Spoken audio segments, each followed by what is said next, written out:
그 사람이 자기를 옳게 보이려고 예수께 여짜오되 그러면 내 이웃이 누구니이까? 예수께서 대답하여 이르시되 어떤 사람이 예루살렘에서 여리고로 내려가다가 강도를 만나매 강도들이 그 옷을 벗기고 때려 거의 죽은 것을 버리고 갔더라.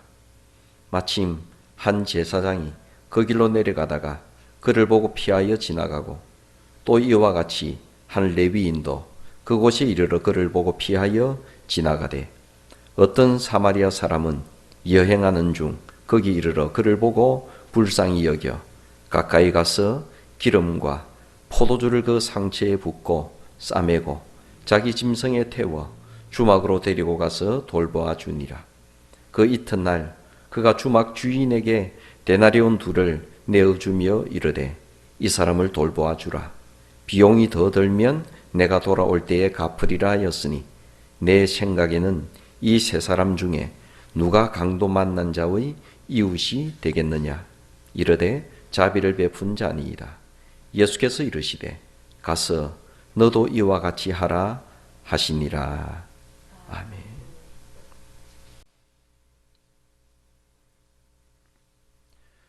우리들은 그리스도인입니다. 그리스도인이라는 뜻은 예수님을 따르는 사람이라는 뜻입니다.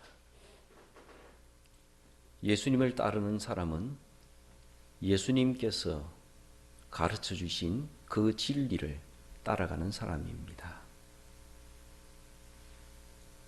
예수님께서는 성경이 어떤 것인지 우리에게 가르쳐 주셨습니다.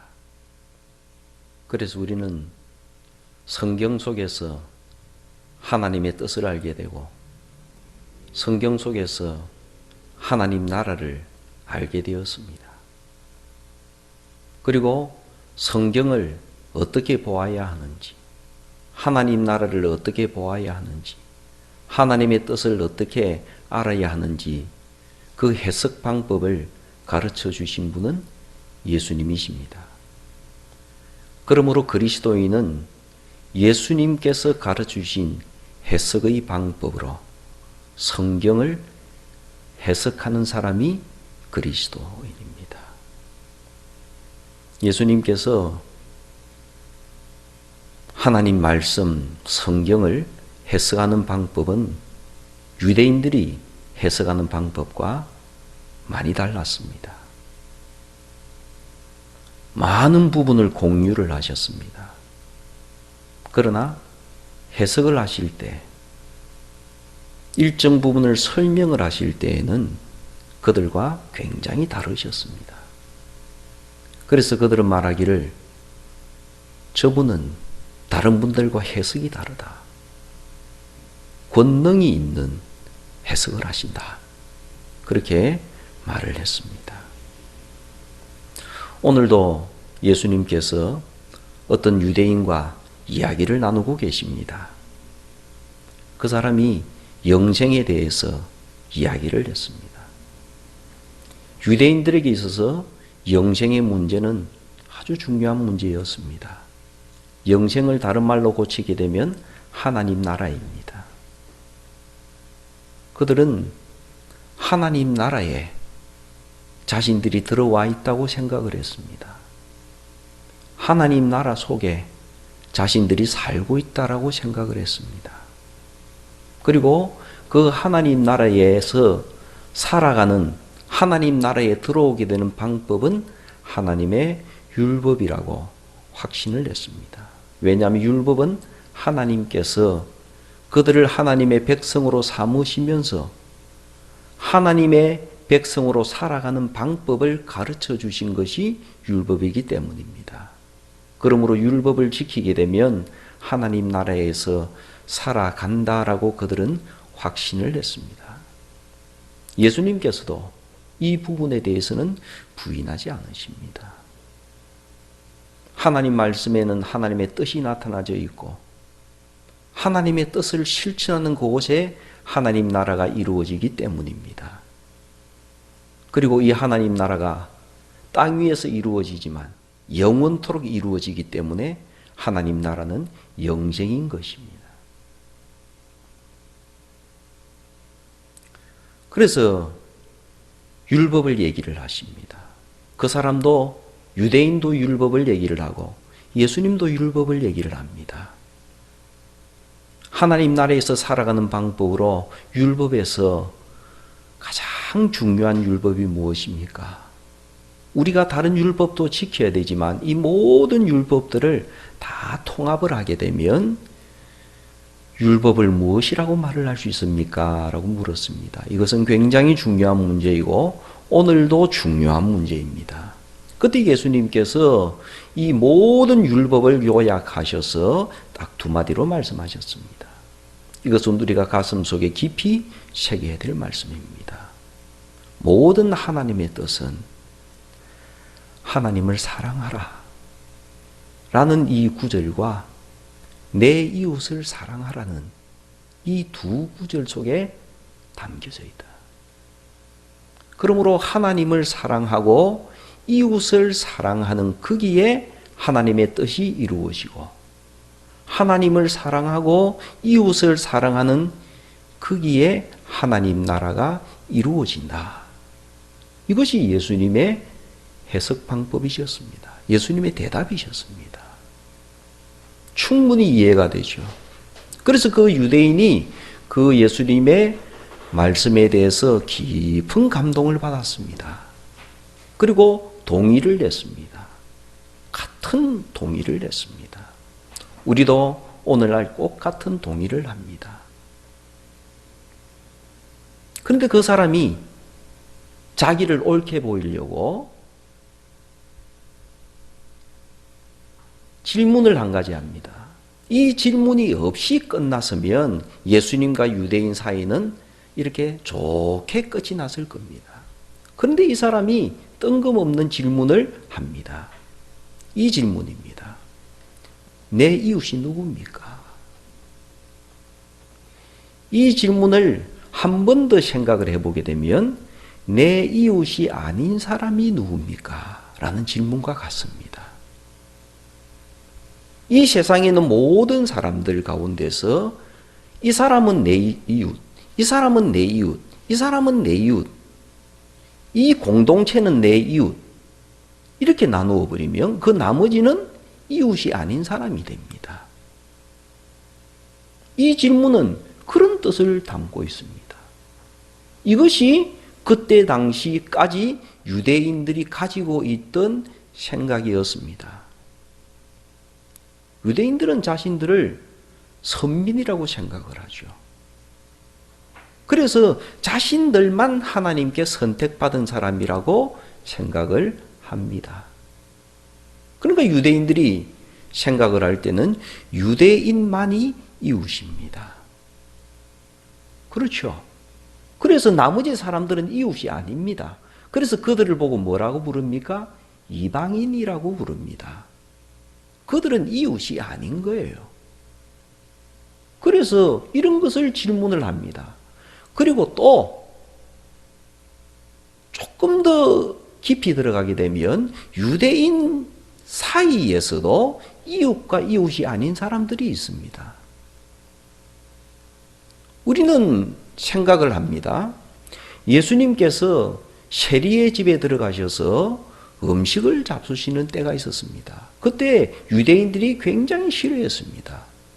왜 저 예수님은 죄인의 집에 들어가시는가?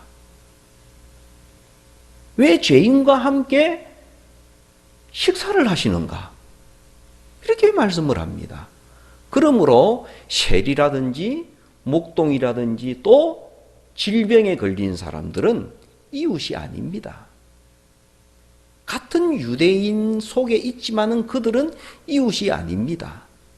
그들은 멀리 해야 될 사람, 그들은 더러운 사람, 가까이 해서는 안 될 사람들입니다. 이웃이 아니라는 뜻이죠. 그들은 그렇게 철저히 구분을 했습니다. 왜 구분을 할까요? 그것이 그들은 하나님의 뜻이라고 생각을 했기 때문입니다. 구분을 하고 살아가는 것이 하나님의 뜻이다. 이렇게 그들은 생각을 했습니다. 이 부분에 상당한 오해가 있었고 예수님은 이 사람의 질문을 들으시고 거기에서 하시던 대화, 진행하시던 그 대화를 중단하시고 그 자리에서 설명을 하십니다. 그 사람의 생각이 문제가 있기 때문에 그 사람으로 대표되어지는 유대인들의 생각에 문제가 있기 때문에 예수님은 대화를 중단을 하시고 이해시키는 것을 중단을 하시고 설명을 하시는 겁니다. 그 설명하는 것이 사마리아 사람 이야기입니다. 그 이야기는 이렇게 전개가 되어집니다. 어떤 사람이, 여기서 말하는 어떤 사람은 이름이 안 나옵니다. 이 어떤 사람은 이 사람이 유대인인지, 이 사람이 이방인인지, 로마 사람인지, 헬라 사람인지, 이 사람이 어떤 사람인지 아무런 설명이 없습니다. 그냥 사람이에요. 한 사람을 예수님께서 이야기를 하십니다. 어떤 사람이 예루살렘에서 여리고로 내려가다가 강도를 만났다. 그리고 모든 것 다 뺏겼다. 그리고 엄청나게 고난을 당하고 맞아서 의식불명 상태가 되었다. 그런 사람이 한 명이 있었다라고 예수님께서는 이야기를 시작을 하십니다. 그 사람이 헬라 사람인지 유대 사람인지 이방인인지 유대인인지 잘 사는 사람인지 못 사는 사람인지 랍비인지 의로운 사람인지 불의한 사람인지 이런 것을 알려주는 것은 두 가지가 있습니다. 하나는 그 사람이 입고 있는 복장입니다. 이 복장에서 유대인들과 이방인은 확연하게 차이가 납니다. 옷을 입고 있었으면 아, 이 사람이 어느 나라 사람이구나, 이 사람이 어떤 사람이구나 알 수가 있습니다. 그런데 옷이 속옷까지 하나도 없습니다. 터빈도 없고 신발도 없고 뭐도 없고 전부 없습니다. 아무것도 없어요. 그리고 가진 소지품을 보면 누구인지 알 수 있을 텐데 소지품도 하나도 없습니다. 마지막으로 남은 것은 내가 누굽니다라고 말을 할 수 있어야 되는데 이 사람은 의식불명 상태예요. 자기가 누구인지 말을 할 수가 없습니다. 그냥 길을 걸어가다가 고난을 당한 사람이에요. 인류 모두가 그러지 않습니까? 인생을 살아간 사람 모두가 인생길을 걸어가다가 자기가 알 수 없는 순간에 고난당하는 사람 아닙니까? 고난당하고 싶어서 고난당하는 사람이 어디 있습니까? 고난은 외부에서 부딪혀 오는 건데요. 마치 이 사람의 모습은 인류의 모습과 같습니다. 나의 모습과 같습니다. 그가 누구인지도 몰라요. 그는 쓰러져 있습니다. 이때 유대인이 나타나죠. 거기가 유대 동네이기도 하고요. 유대인을 대표하는 제사장과 레위인이 나타납니다. 그런데 이 두 사람은 그를 도와주지 않습니다. 아니, 유대인의 입장에서 말하면 도와줄 수가 없습니다. 한국 사람의 입장에서 보게 되면 안 도와줬다 이렇게 말을 하겠지만 유대인들의 입장에서는 도와줄 수가 없습니다. 왜냐하면 그들이 생각하는 율법 때문에, 그들이 하나님의 백성으로 살아가는 그 중요한 규정, 정결하게 살아가는 그 규정, 깨끗하게 하나님의 백성으로 살아가는, 하나님 나라에서 살아가는 그 규정인 율법 때문에 도와줄 수가 없습니다.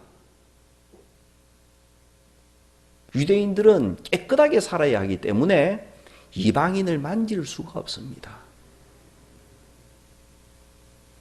그리고 유대인은 깨끗하게 하나님 앞에서 살아야 하기 때문에 죄인들을 만질 수가 없습니다. 그리고 또 유대인은 깨끗하게 살아야 되기 때문에 병든 사람 옆에 가면 안 됩니다. 만질 수가 없습니다. 이 사람이 만약에 옷을 입고 있어서 유대인이라는 것을 알았더라면 얘기가 달라졌을 겁니다. 유대인이라면 그들은 도왔겠죠. 동일 그룹이니까. 그리고 만약에 그 사람이 말이라도 했으면 저는 유대인입니다. 저는 어느 지파 사람이고 제 이름은 무엇입니다. 이렇게 얘기를 했더라면 그 말을 믿고서라도 도와줄 수가 있었을 겁니다. 그런데 도와주고 싶어도 도와줄 수가 없습니다. 왜냐하면 하나님의 백성이기 때문에. 그 유대인들의 생각입니다. 나는 거룩하게 사는 하나님의 백성이기 때문에 도와줄 수가 없습니다. 그래서 그들은 지나갑니다. 그런데 이 부분이 뭔가 이야기를 듣고 있는 사람들 마음이 깔끔하지는 않습니다. 그런데 그 다음에 예수님께서 등장시키시는 인물이 사마리아 사람입니다. 그리고 이 사마리아 사람이 선행을 합니다.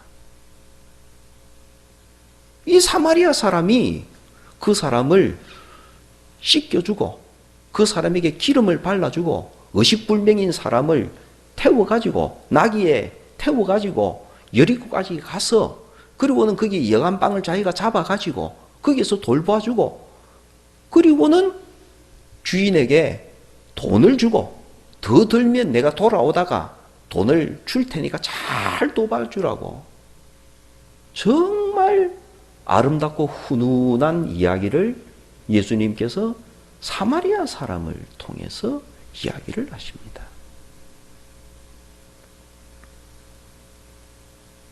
하나님은 고아와 과부의 하나님이시죠. 하나님께서는 그렇게 말씀하셨습니다. 이방인과 너희 집에 있는 객을 돌봐라고 말씀하셨습니다. 고난과 고통 가운데 있는 사람을 돌보라고 하나님은 말씀하셨습니다. 내가 너희 백성들을 이스라엘 백성을 다른 모든 나라를 선택하지 않고 너희들을 부른 이유가 뭔지 아느냐?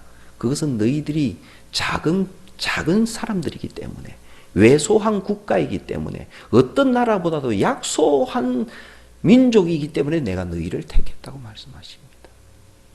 너희가 약하고 너희가 고통당하고 너희가 어려움을 당하고 있기 때문에 내가 강대한 나라들을 제치고 너희들을 택해서 구원했다고 하나님은 말씀하십니다.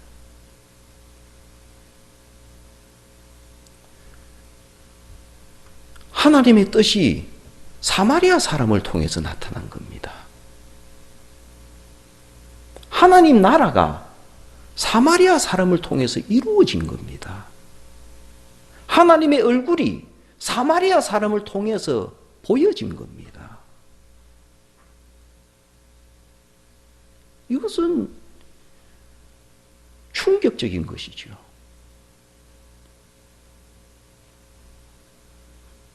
유대인들은 생각하기를 사마리아 사람은 이웃이 아닙니다. 그런데 부인할 수 없는 것은 구약에 나타난 하나님의 뜻이 사마리아 사람을 통해서 이루어진 겁니다. 유대인을 통해서 이루어진 것이 아니고. 사마리아 사람이 누굽니까? 사마리아 사람은 우리 모두가 알다시피 원래 유대인입니다. 그렇죠. 북쪽 이스라엘 10지파가 사마리아 사람이니까요. 북쪽 이스라엘 10지파는 유대인이죠. 하나님의 백성이죠. 그런데 그들을 가리켜서 남쪽에 있던 2지파 사람들이 사마리아 사람이라고 불렀습니다. 유대인이 아니라고 불렀습니다. 원래 유대인인데 그들은 유대인이 아니다라고 불렀습니다. 왜? 더러워졌기 때문에. 더럽혀졌기 때문에.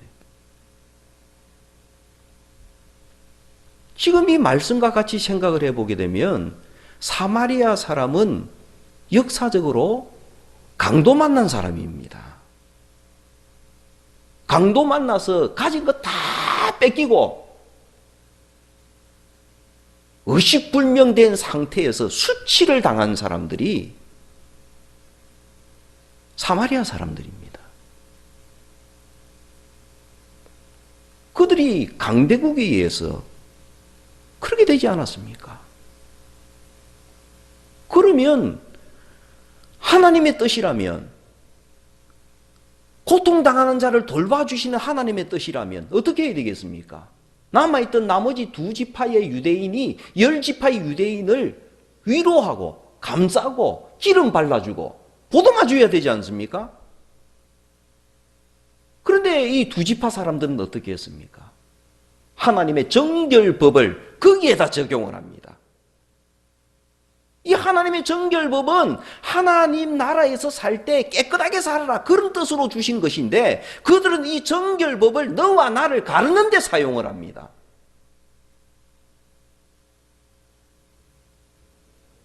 그리고는 너희들은 더럽혀졌잖아. 너희들은 부정하게 되었잖아. 그러니까 너희들은 죄인이야. 그러니까 너희들은 우리의 공동체에서 떨어져 나가야 돼. 그리고는 그들을 사마리아 사람으로 부른 것입니다. 불쌍하게 본 것이 아니고 수치스러운 더럽혀진 사람으로 인정을 하고 자기들의 모임에서 추방시킨 겁니다. 사람들은 어떤 모임이 있게 되면 그 모임 안에서 자꾸 더 공고하고 확실한 모임을 더 만들려고 노력을 합니다. 유대인들처럼. 왜 그렇게 합니까? 정결하고 깨끗하고 뜻이 맞고 우리가 정한 규칙을 확실히 지키고 해야 될 의무를 수행하고 그런 사람들만 알짜적인 사람으로 뭉치려고 합니다. 유대인들처럼. 왜요? 그렇게 뭉치면 결집력이 좋아집니다. 아주 응집력이 좋아져요. 그리고 무슨 일을 해도 잘할 수 있습니다. 따라오지 못한 불결한 사람들을 떼내면 떼낼수록 이 팀은 결집력이 높아지는 거죠. 불편하니까요.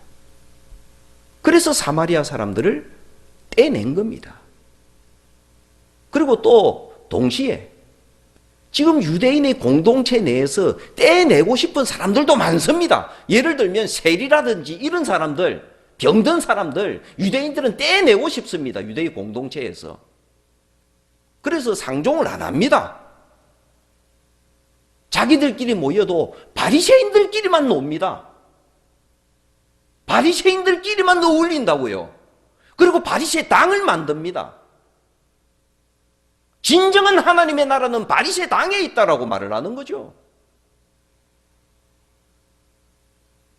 그리고 그 공동체 내에서도 또 작은 공동체를 만들고, 그리고 그 공동체에서 더 엄격한 규율을 만들고 규칙을 만들고, 여기를 따르지 못하는 사람들은 죄인으로 다 쫓아내는 겁니다.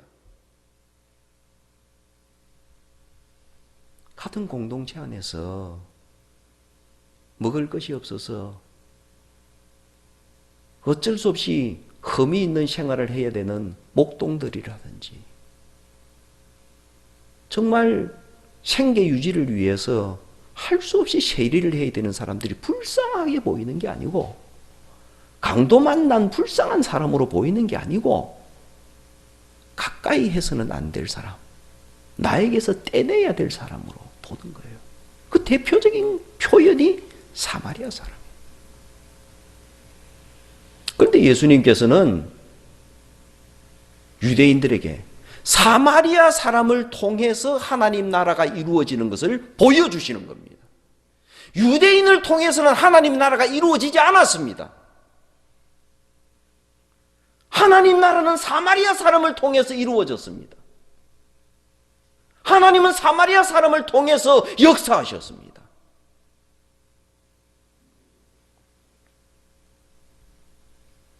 이제 다시 예수님께서 이야기의 본 주제로 돌아오십니다. 설명을 끝내시고 그리고 질문을 하십니다. 너가 아까 나에게 이웃이 누구냐고 물었지.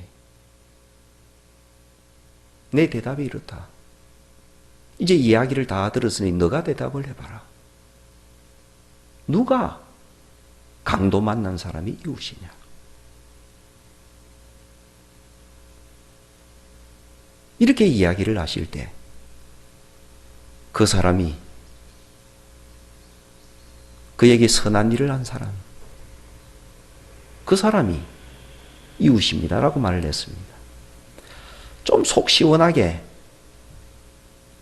좀 깔끔하게 사마리아 사람이 이웃입니다 이렇게 말하면 안 됩니까? 근데 마지막까지 사마리아 사람이 이웃입니다라는 말은 안 합니다. 이것이 예수님께서 구약에 나타난 율법과 하나님의 뜻과 하나님 나라를 바라보는 것에 대한 해석법이었습니다. 구약의 율법을 바라보는 예수님의 해석법. 이제 남은 것은 그 유대인의 결단이 남았습니다. 정말 맞구나 라는 것을 깨달았으니 그 깨달음대로 인생의 길을 고치면서 살아가든지 아니면 지금까지 살아왔던 삶의 방식대로 그냥 그렇게 살아가면서 하나님의 뜻을 어그르든지 그것은 그 사람의 몫입니다.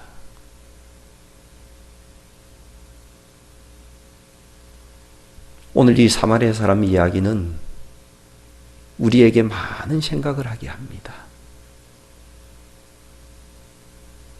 우리가 교회 공동체를 어떻게 봐야 할지, 그리고 우리가 속해 있는 이 나라와 세계를 어떻게 봐야 할지 많은 것을 생각하게 하십니다. 여러분들의 묵상 가운데 주의 뜻이 임하시기를 바랍니다.